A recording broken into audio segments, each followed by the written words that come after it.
জানেন তো, এটাই বাস্তবতা, এটাই নিয়তি। আমরা ভাবি আমরা চলে গেলে হয়তো মানুষগুলো, মানে আমাদের কাছের মানুষগুলো কেঁদে ভাসিয়ে দেবে। হ্যাঁ, কাঁদবে ঠিকই, কাঁদবে কয়েকজন, কিছুক্ষণ, বড় জোর একদিন, দুদিন, কি 3 দিন। তারপর তো 13 দিনের মাথায় ভালো মন্দ রান্না, খাওয়া দাওয়া। তারপর আগামী 1 বছর হয়তো বিভিন্ন কথাবার্তায় কখনো সখনো আপনার কথা উঠে আসবে। তারপর একদিন আপনি সেই কথাবার্তার মাঝখান থেকেও হারিয়ে যাবেন। এটাই সংসার, বুঝেছেন? এটাই সংসার, এটাই নিয়তি।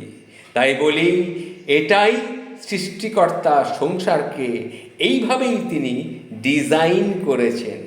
এটা সবার মনে রাখা উচিত। এখানে কেউ কাউকে মনে রাখে না, এটাই বাস্তব, এটাই নিয়তি।